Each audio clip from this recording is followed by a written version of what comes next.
अनिरुद्ध झनक की सारी शर्तों को मान करके उसे घर पे रोक तो लेता है, लेकिन उसे पता होता है कि घर पे जो प्रॉब्लम्स क्रिएट हो रही है उसके सामने खड़ा रहना सच में बहुत ही बड़ी मुसीबत क्रिएट होती है। क्योंकि जो घर में सारी रस्में करनी है वहीं छोटन की शादी को लेकर के, तो वहीं झनक को अपने पिता की जो अंतिम संस्कार भी करनी है तो वो भी उस घर से ही होना है। तो यार बात करें एपिसोड की स्टार्टिंग की, तो एपिसोड की स्टार्टिंग झनक से ही होती है। अब जब ये अपने पिता की अस्थियों को बहाने के लिए पूरी तैयार होती है, जो इसकी आशा थी कि वो अपने पिता के साथ में एक अच्छा समय स्पेंड करेगी, तो ऐसा कुछ भी नहीं हुआ। वो मतलब कुछ समय के लिए मिले तो, लेकिन फिर इसकी उम्मीदें बस उम्मीदें बन के ही रह गई। खैर ये अस्थियों को बहा देती है, लेकिन यहाँ से जो इसकी उम्मीदें होती है कि वो मुंबई जाकर के नई शुरुआत करेगी, तो अनिरुद्ध इसे साफ रोक देता है। ये साफ बोल देता है कि इसे अपने घर लेकर के जाएगा। लेकिन चिंता इसे इस बात की होती है ना कि देखो जो घर तो लेकर के चला गया है ऑलरेडी कई बार, लेकिन जो प्रॉब्लम्स क्रिएट हो रही है, जो वैसे भी अर्जुन ने धक्का दे दिया, तो इस चीज के कारण उसे बहुत बुरा भी लग रहा होता है। ये गुस्से में कहीं ना कहीं साफ बता देता है विनय को भी कि अपनी बेटी को समझा दीजिए, नहीं तो जो एक कच्चा सा रिश्ता भी है ना हमारे बीच में, वो भी अगली बार अगर उसने परेशान किया झनक को, वो खत्म सा हो जाएगा और फिर हमारे बीच में कुछ भी नहीं रहेगा। उसके बाद मैं क्या करूंगा मुझे खुद भी नहीं पता। कहीं ना कहीं अर्शी जो खुद को अब इस घर से थोड़ा थोड़ा दूर करने लगी है, तो उसे लगता है कि शायद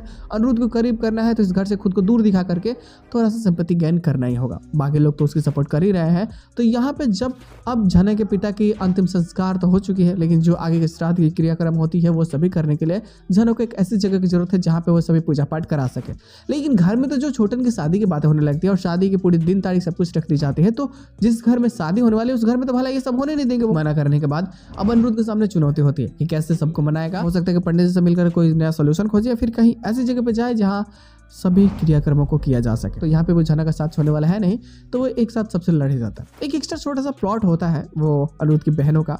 अब देखो उसके भी कॉलेज में कोई कल्चरल फंक्शन वाला स्पोर्ट्स वाले, तो उसमें वो चाहती है कि डॉक्टर्स पार्टिसिपेट करें, तो इसके लिए प्लानिंग बनाती है। हो सकता है डॉक्टर भाग में भाग लेगा। बस इतना ही चीज़ें होती है, कुछ ज़्यादा चीज़ें होती नहीं, तो सिंपल से होती है। तो आज के बस इतना ही, हम लोग मिलते हैं बहुत जल्द किसी नए वीडियो के साथ में।